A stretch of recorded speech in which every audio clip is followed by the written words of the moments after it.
Palin, the former vice presidential candidate, former governor, fine state of Alaska. Governor, what do you think?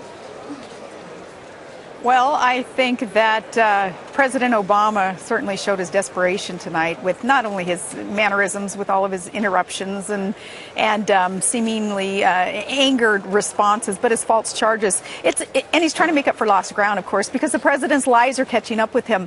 And Neil, it's unfortunate that Governor Romney didn't have enough time to answer all the false charges. You know, I made a couple pages of a list of the false charges, and I'm sure that you in the world of the media will be discussing those the next couple of days. But first and foremost, I was looking forward to this debate because to me, well, I'll dismiss the notion that a foreign policy / national security debate is any less important than an economic policy debate.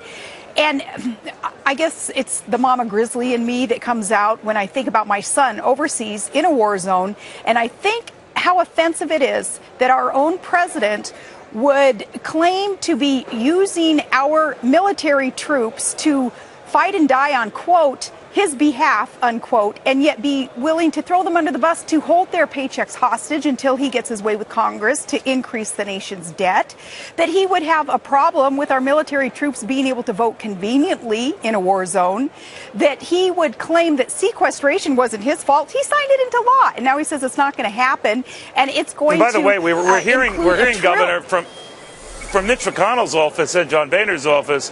You know, hold on, Sparky. I'm paraphrasing here and trivializing it. You can't just dismiss the sequestration thing. I mean, it is a co-creature of Democrats and Republicans. That has gotten their offices saying, what did he say again? So now it's going to lead to a separate debate as to whether the president, with a swipe of the hand, can remove what I've called the backup backbone in Washington to force cuts if Congress and the president can't agree to them. So for him to divorce himself from that struck me as a little odd. Well, absolutely. So for him to point the finger and say it's Congress's fault and it's not going to happen, he signed it into law. What? Through right. Somehow he's going to not allow this to happen. Now, this is going to equate to a $1 trillion cut in our national defense, in our military budget. And yet he says that his plan doesn't include cuts to military funding. That's not true. And the media needs to start calling him out on the blatant lies that he gets. Again, I have a list of them, but I don't like it. But you know, Governor, you raise a couple of examples. Say that these are just untruths. Mm-hmm. Right. You raise a couple of examples, Governor. But, you know, I thought, well, where is Mitt Romney to respond more aggressively to that? On Libya again, I thought this was his night to really clarify Benghazi. What did you know, Mr. President? When did you know it? Another night where that opportunity either slipped by or the president didn't force it. On the drone question, you would think that the governor would bring up the fact, yes, I believe in drone technology. It was a drone that was over Benghazi when this attack was developing and these crowds were growing, and you ignored that drone warning. You ignored that, Mr. President. But again, either it could be the nerves of the night. You've been through this. You know this process far better than I do, Governor. But it seemed like Governor Romney let those big opportunities, almost like big old foreign policy softballs, go right over the plate, and he didn't hit them. That is why it is so important for those common sense constitutionalists who do care about our foreign policy, our national security, to start answering those false charges, because Romney didn't have time.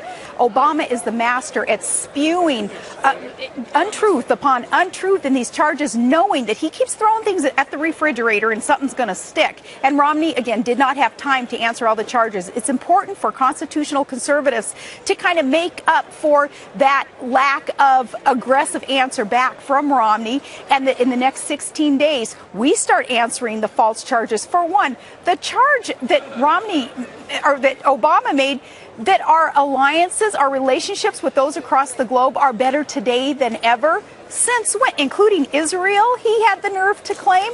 Since when? So surrogates are going to have to do the job.